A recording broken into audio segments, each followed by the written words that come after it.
Bekas Perdana Menteri yang juga bekas Presiden UMNO Datuk Seri Najib Razak dijatuhi hukuman penjara 12 tahun dan denda RM210 juta pada Julai 2020 selepas didapati bersalah terhadap 7 tuduhan berkaitan dana RM42 juta milik SRC International Sendirian Berhad SRC. Walaupun Mahkamah Rayuan sudah memutuskan bersalah semalam, Datuk Seri Najib Razak masih mahu orang ramai mempercayai dirinya teraniaya selepas hukuman penjara dan denda bersabit penyelewengan dana RM42 juta milik SRC International Sendirian Berhad terhadapnya dikekalkan. Najib seakan tidak dapat menerima realiti mahkamah sudah membuat keputusan dan mendapati dirinya bersalah, namun masih mendakwa dirinya tidak bersalah bersabit pertuduhan tersebut. Saya dibicara di mahkamah. Saya juga dibicara di Mahkamah Rakyat. Didapati bersalah dan dihukum penjara 12 tahun sebab hakim kata ia bukan hak saya untuk sedekahkan RM42 juta yang saya tidak pernah sorok, tidak pernah minta dan tidak pernah arahkan untuk dipindah kepada akaun saya. Bahawa ini adalah kesalahan bawah AMLA Akta Pengubahan Wang Haram. Malah mahkamah juga telah diberitahu oleh pihak Ambank dan SPRM, Suruhanjaya Pencegahan Rasuah Malaysia, bahawa saya turut menerima RM642 juta daripada Kementerian Kewangan Arab Saudi yang saya juga telah sedekahkan sepenuhnya bagi pelbagai aktiviti CSR dan program rakyat.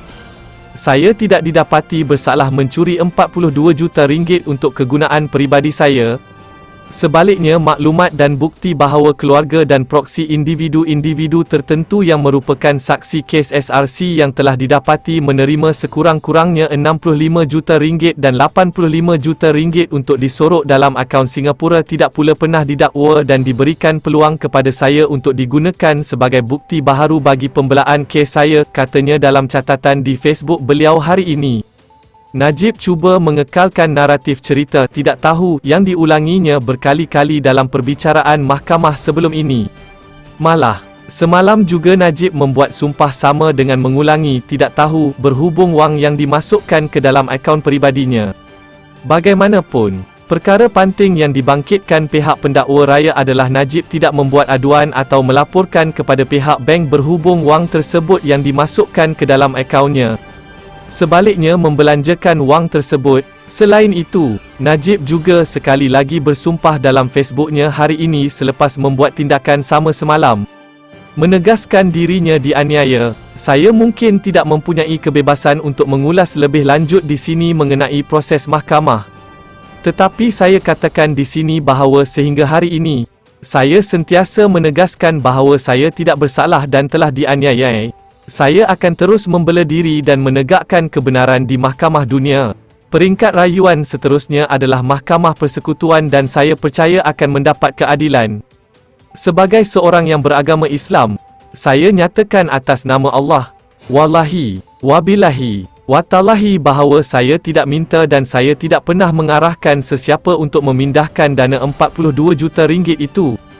Mahkamah akhirat nanti hakimnya Allah, katanya lagi. Najib didapati bersalah bersabit kes pertuduhan penyelewengan dana RM42 juta milik SRC selepas rayuannya ditolak semalam. Panel 3 Hakim Mahkamah Rayuan membuat keputusan menolak rayuan bekas PM itu selepas mendapati permohonan ahli parlimen pekan itu tidak mempunyai merit. Keputusan sebulat suara dibuat panel 3 Hakim yang diketuai Datuk Abdul Karim Abdul Jalil dan bersidang bersama-sama Datuk Hez Zanah Mehat dan Datuk Wazir Alam Maidin Mira. Mahkamah turut mengekalkan hukuman penjara 12 tahun dan denda RM210 juta yang dikenakan terhadap Najib sebelum ini atas alasan hukuman yang dikenakan adalah wajar dan bersesuaian.